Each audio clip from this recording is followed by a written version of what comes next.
Chris, bonjour. Je suis vraiment reconnaissant de ce que Dieu nous donne encore ce temps. Et donc, en sondant les Écritures, je crois que Dieu va nous éclaircir sur beaucoup de points.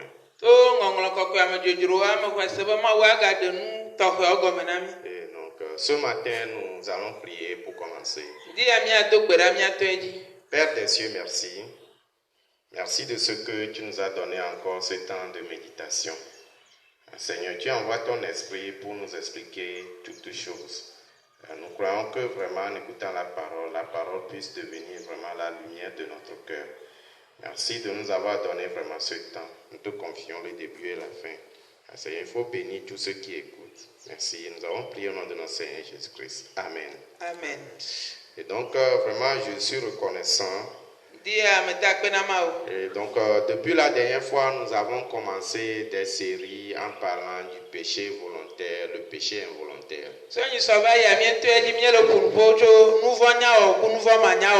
Et donc, nous avons fait 3 séries et expliqué cela en détail. Donc, si nous allons continuer, il y a beaucoup de choses à dire à propos. Mais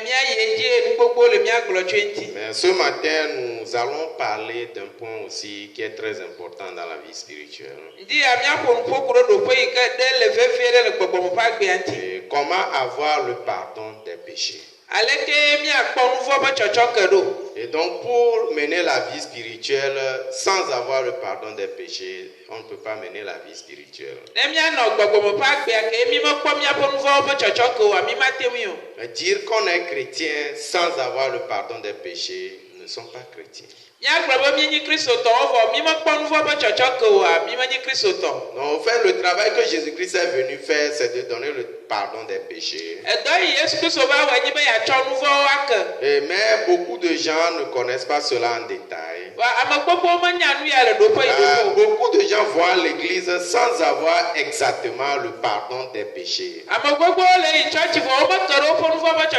Et donc, ils vont à l'église pendant des années, mais ils sont toujours pécheurs. À chaque jour, ils prient, ils demandent le pardon de leurs péchés, mais ils ne peuvent pas s'affranchir du péché. Il y a des prières qu'ils récitent pour pouvoir avoir le péché pardonné. Il y en a qui récitent le Notre Père qui est aux cieux. Et donc ils récitent cela pour avoir le pardon des péchés. Mais franchement, dans le cœur, les péchés sont toujours intacts. Et donc, pendant des années, si vous allez à l'église et vous êtes toujours pécheur, ça veut dire qu'il y a un problème avec votre vie spirituelle.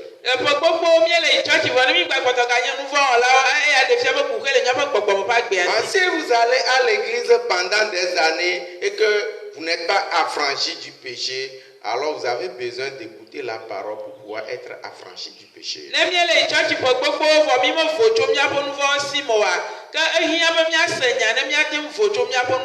la Bible est vraiment claire. Parce que beaucoup de gens ne vérifient pas la Bible en détail, alors ils prennent la Bible de façon vague. Et donc, quand ils le prennent vague, donc ils pensent que le fait de prier, de demander le pardon des péchés, en ce temps, leurs péchés seraient pardonnés. Les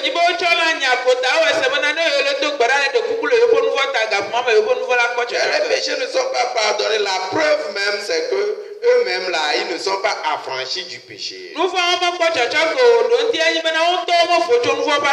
Et donc, nous devons vérifier exactement la Bible. Donc, en ce qui concerne le pardon des péchés, nous allons vérifier Hébreux 9, verset 22. On va voir qu'est-ce que Hébreux 9, verset 22 a écrit.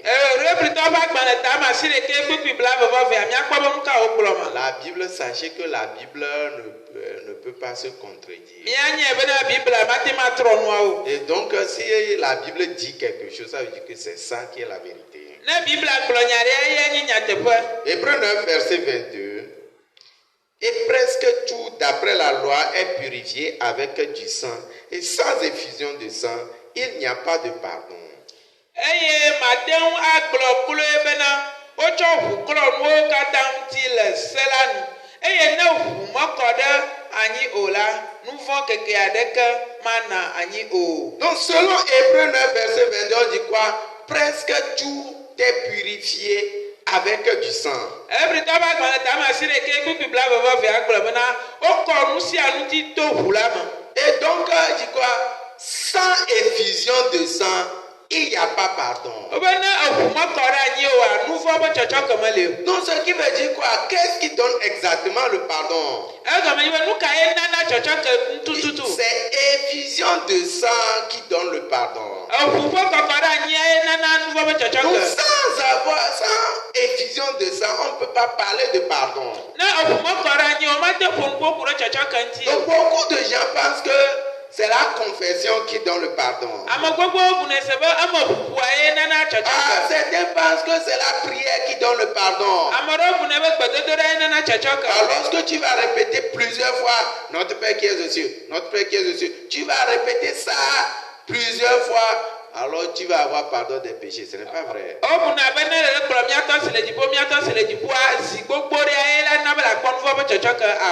donc les gens mémorisent cette prière-là. Et chaque jour, ils sont en train de réciter cela. Et donc, on dit quoi? Mais ça ne peut pas nous amener quoi? Nous donner le pardon des péchés. Et donc, quand nous voyons, nous allons voir qu'est-ce qui peut donner exactement le pardon des péchés. On dit quoi? Sans effusion de sang, il n'y a pas de pardon. Donc, en ce qui concerne le pardon, la condition sine qua non pour pouvoir avoir le pardon, c'est quoi? C'est le sang. On a dit quoi? Le salaire du péché, c'est la mort. Donc, pour pouvoir résoudre le problème du péché, c'est la mort, en d'autres mots, le sang. Et donc, la Bible est vraiment claire là-dessus, mais comme beaucoup de gens ne connaissent pas la Bible en détail, ils pensent que c'est la prière qui est le salaire du péché.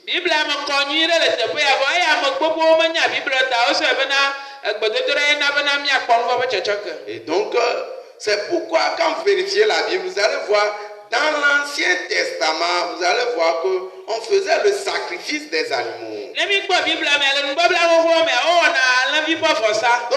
on dit quoi? L'Ancien Testament, c'est l'ombre du Nouveau Testament. Donc si on connaît exactement le processus du pardon des péchés dans l'Ancien Testament, c'est en ce temps on peut comprendre ce qui s'est passé dans le Nouveau Testament.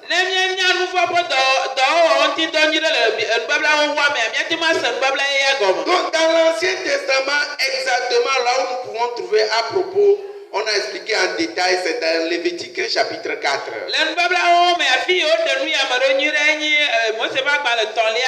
Donc dans Lévitique chapitre 4, on a parlé de comment est-ce qu'on fait le sacrifice d'expiation du péché. Et donc quand nous voyons dans Lévitique chapitre 4, il y a 4 types de sacrifices, c'est-à-dire que selon les différentes personnes, on a cité 4 types de personnes qui peuvent faire le sacrifice. D'abord, lorsque le sacrificateur il a péché, donc on a parlé de son sacrifice. Lorsque toute l'assemblée a péché, comment ils vont faire le sacrifice pour avoir le pardon des péchés? Si c'est un chef qui a péché, on a expliqué aussi comment il va avoir le pardon des péchés. Mais si c'est quelqu'un du peuple qui a péché aussi, on a expliqué comment il peut avoir le pardon des péchés. Mais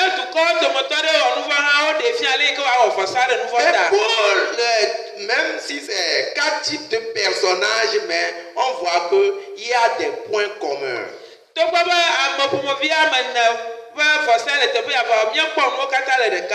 donc on peut voir quoi?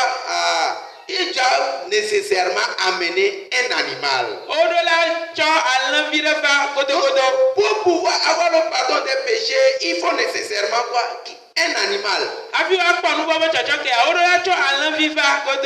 donc, il y a quoi? La personne reconnaît, ok, j'ai commis péché, je suis pécheur. Donc, à quel moment il est pécheur? Avant de faire le sacrifice, il est pécheur. Donc, il est pécheur, c'est avant le sacrifice. Et donc, il reconnaît, donc, lui, il est pécheur au début. À la fin, il amène l'animal. Donc, ce n'est pas n'importe quel animal aussi qui fait le sacrifice. Donc, quel genre d'animal fait le sacrifice? Il y a deux conditions pour l'animal pour pouvoir être qualifié de faire le sacrifice. La première condition, ça doit être un animal pur. Et donc, pour être un animal pur, c'est à la naissance qu'on est pur. Ah, si tu nais un mouton, tu es pur. Mais si tu nais un porc, tu es impur. C'est-à-dire qu'on distingue les animaux purs et les animaux impurs. Maintenant, quand on prend un animal pur aussi, pour pouvoir être qualifié à faire le sacrifice, on doit vérifier est-ce qu'il y a un défaut.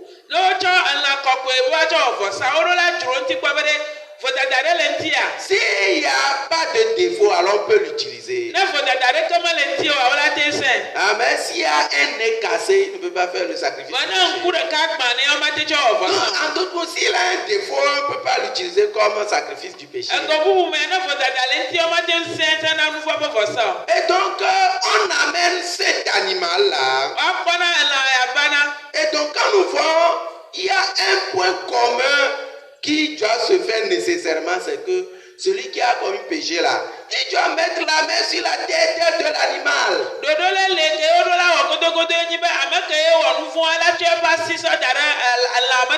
Pourquoi on met la main sur la tête de l'animal?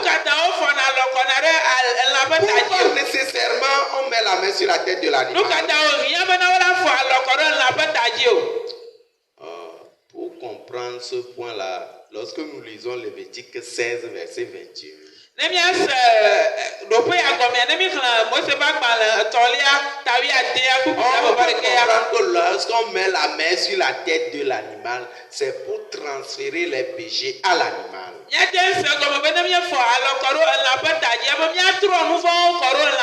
Pour avoir pardon des péchés, il faut nécessairement transférer les péchés sur l'animal.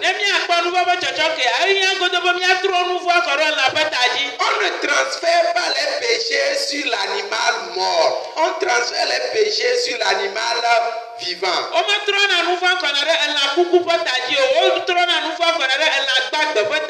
Donc, avant qu'il ne devienne sacrifice, on doit transférer les péchés sur cet animal-là. Donc, quand on transfère les péchés sur l'animal, l'animal devient quoi? Cet animal qui peut faire le sacrifice. Et donc, il y a les places qui sont changées. Donc, l'animal devient pécheur et celui qui a transféré les péchés, lui devient quoi? Libre du péché.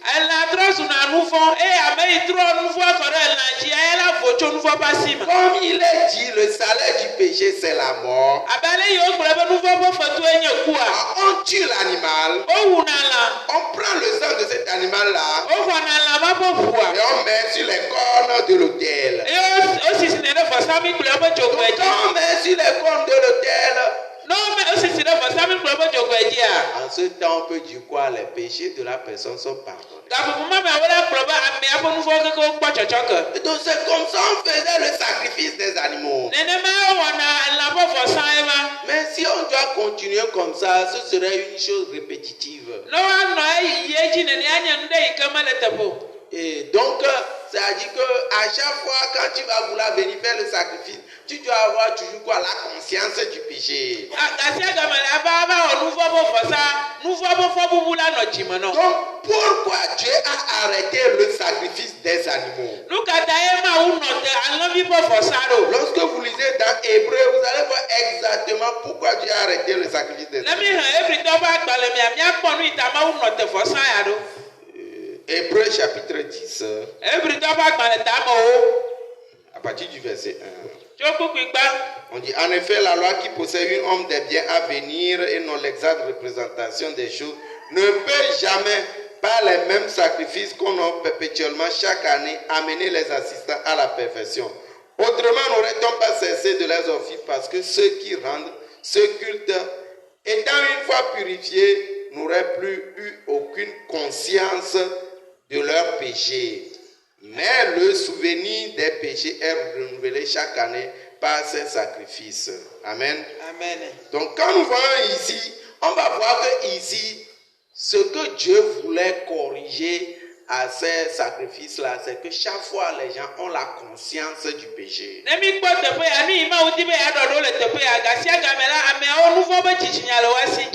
Dieu voulait enlever cette conscience du péché-là.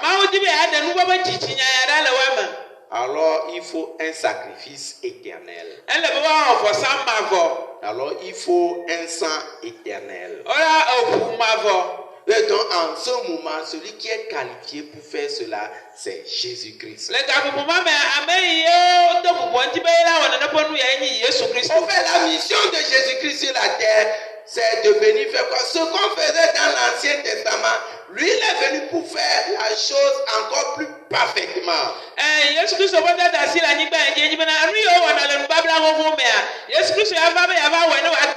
Donc à travers les animaux, on n'a pas une rédemption temporaire, mais à travers le sacrifice de Jésus-Christ, il veut donner quoi? Une rédemption éternelle.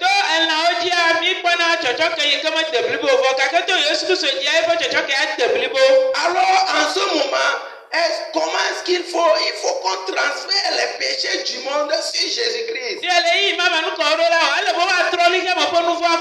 Puisque Jésus-Christ est venu dans ce monde comme quoi? Comme l'agneau de Dieu, en d'autres mots, comme l'animal du sacrifice. Et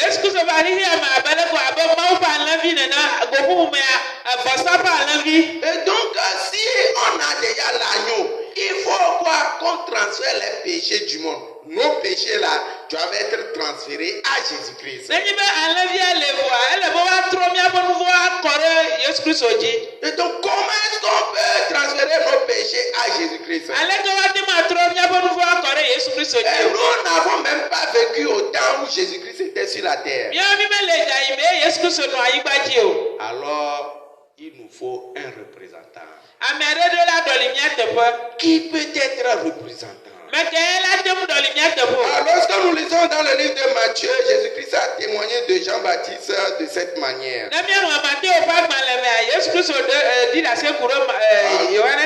Nous allons voir Matthieu 11, verset 11. Je vous le dis en vérité, parmi ceux qui sont nés de femmes, il n'en est paru de plus grand que Jean-Baptiste. Cependant, le plus petit dans le royaume des cieux est plus grand que lui.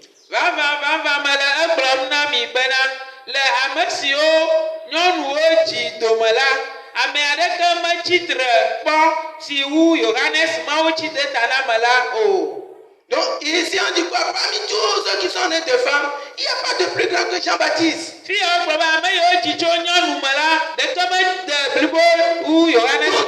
ceux qui sont nés dans ce monde-là, on ne peut pas trouver plus grand que Jean-Baptiste.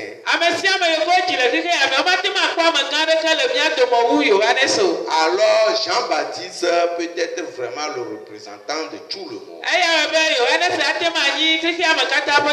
Donc, en ce moment, Jean-Baptiste, quand il est venu, il commençait par baptiser. Quel genre de baptême il faisait? Il faisait le baptême d'eau. Et il disait quoi? Non, ça c'est baptême de repentance. Ceux qui venaient, ils venaient avec leurs péchés. Jean-Baptiste les baptisait. en ce moment, parmi les gens qui venaient, Jésus-Christ aussi est venu. Donc il faut vérifier l'agneau. Donc quand nous voyons Jésus-Christ à la condition pour pouvoir être quoi? Le sacrifice du péché. C'est-à-dire que Jésus-Christ, il est pur. Il est pur. En d'autres mots, il n'est pas né de la semence d'Adam. Donc on dit que la parole est devenue chair et elle habitait parmi nous. Donc dès la naissance, Jésus-Christ est pur. Et donc quand on vérifie encore, on dit quoi?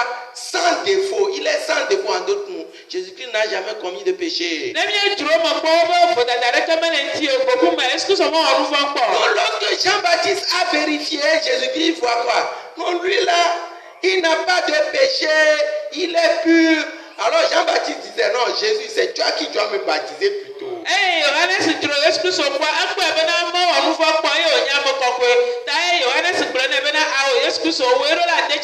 Ah, pourquoi cela?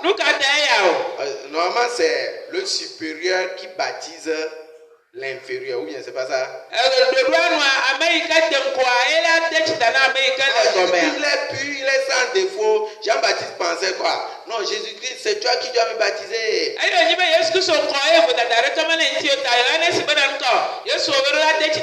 Jésus dit non. C'est toi plutôt qui dois me baptiser. Il y a la raison du baptême de Jésus-Christ.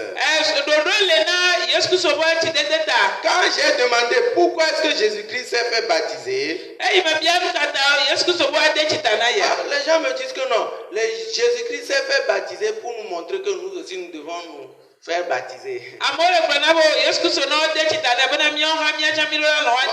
Si c'était comme ça là, c'est pas lui qui devait se faire baptiser, mais il devait baptiser Jean-Baptiste. Dans la Bible, vous avez vu quelque part, c'est Jean-Baptiste qui a commencé par baptiser. Mais qui a baptisé Jean-Baptiste?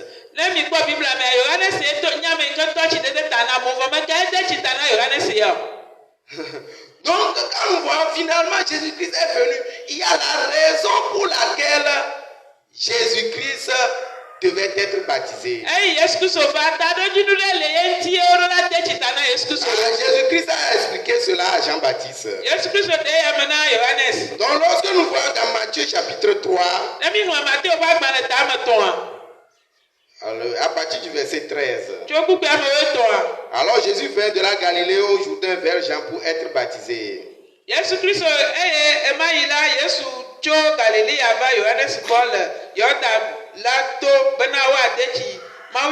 Le verset 14. Mais Jean s'y opposait en disant, c'est moi qui ai besoin d'être baptisé par toi et tu viens à moi.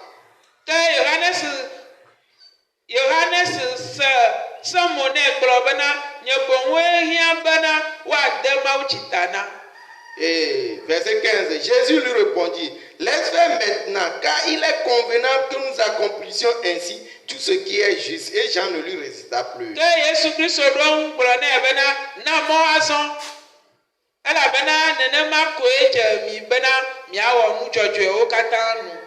Et donc quand nous voyons ici, Jésus-Christ a expliqué non, on doit faire comme ça pour accomplir tout ce qui est juste.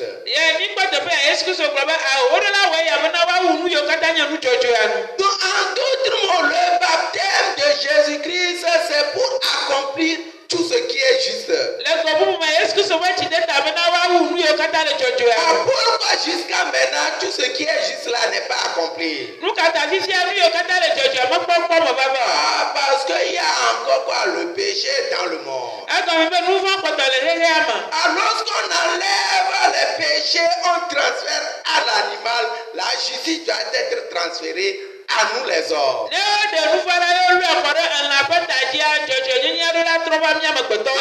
péché a fait que le ciel était fermé. Mais quand on a baptisé Jésus-Christ, la Bible dit quoi? Le ciel est ouvert. Dans Matthieu 3, verset 16, on dit quoi? L'Esprit, le Saint-Esprit, l'Esprit a témoigné. Au moment où on a baptisé Jésus, l'Esprit a témoigné. Donc le ciel est ouvert. Pourquoi le ciel est ouvert? Les péchés sont transférés à Jésus-Christ. Donc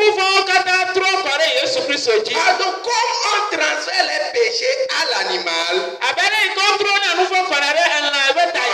lorsque Jésus-Christ a été baptisé, les péchés du monde ont été transférés à Jésus-Christ.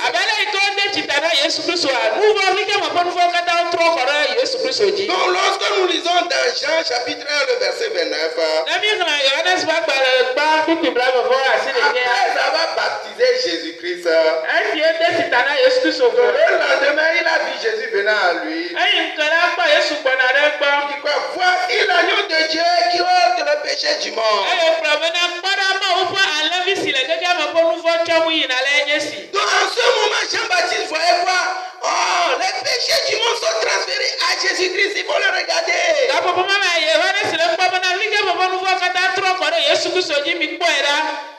Donc c'est en ce moment que tous nos péchés ont été transférés à Jésus-Christ.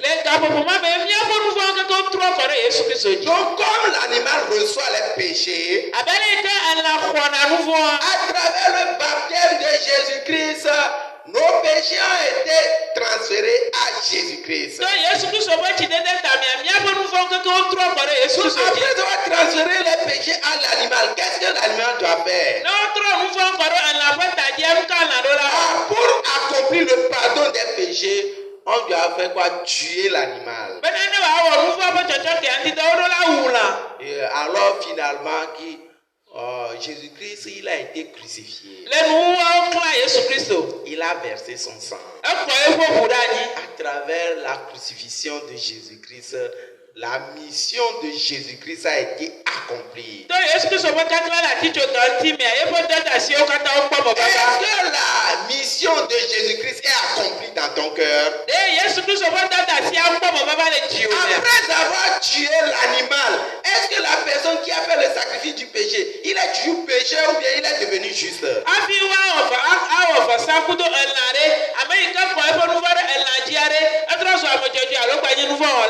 Donc si on a tué l'animal, on peut dire que la personne il est toujours pécheur? Quand on a tué l'animal, on dit quoi?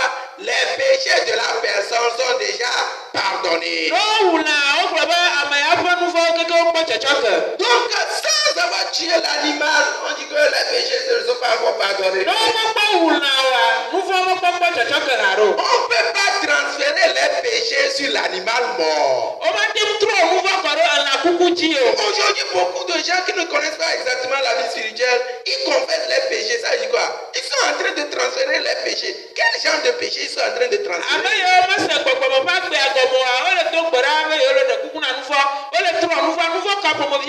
Ils transfèrent sur qui? Il faut savoir que tous nos péchés ont déjà été transférés à Jésus-Christ. Si vous croyez vraiment en Jésus-Christ, Jésus-Christ est mort. Ça veut dire que nous vivons après le sacrifice. Donc ça veut dire que les péchés ont déjà été transférés. Donc ce que nous devons savoir, c'est quoi? Ce n'est pas les péchés individuels, mais c'est les péchés du monde qui ont été transférés à Jésus-Christ. C'est les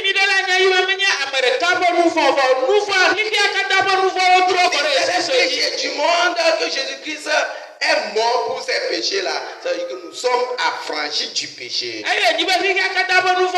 sommes devenus justes pour toujours. Il nous a donné la rédemption éternelle. Lorsque nous lisons 2 Corinthiens, on va lire pour terminer 2 Corinthiens chapitre 5, le verset 21. Celui qui n'a point connu le péché, il a fait devenir péché pour nous, afin que nous devenions en lui justice de Dieu. ne wòanye nu vɔ ɖe mía teƒe bena míawo la míazu Mawu ƒe dzɔdzɔnyenye le eya ma me. Donc Jésus-Christ est devenu péché pour nous. Yesu Kristo trɔ zu nu vɔ ɖe mía Et teƒe. nous sommes devenus justice de Dieu. Et mía mi trɔ zu Yesu Kristo ƒe dzɔdzɔnyenye. Ça, c'est le travail qu'il a déjà fait. Edɔ ye nye wòwɔ Ce vɔ. n'est pas maintenant qu'il veut le faire. Menye fifi wònya va wɔe. Pourquoi il a dit tout est accompli? Eya ta wogblɔ be wowu nu sia nu nu. En écoutant, To nyasese mea. j'espère que vous aussi vous pouvez croire que vos péchés sont pardonnés à travers l'effusion du sang de Jésus-Christ. Ma xɔ ese be to nyasese me miatsã miaxɔ ese bena yewoƒe nu vɔwo kpɔ tsɔtsɔ ke to Yesu Kristo ƒe ʋua me. Le sang est déjà répandu pour vos péchés. Eʋua kɔ ɖe anyi ve ɖe míaƒe nu vɔwo ta. Alors tous nos péchés sont déjà pardonnés. Míaƒe nu vɔwo katã wokpɔ tsɔtsɔ ke. Croire en cela, c'est croire en Jésus. Axɔ ya dzi sia dzi be woaxɔ Yesu Kristo dzi se. Que Dieu vous bénisse. Mawu ne yra mi. Que Dieu vous donne vraiment beaucoup de grâce. Mawu ne na mi amenuveve gbogbo ɖe. Merci, à la prochaine. Akpe miagado go.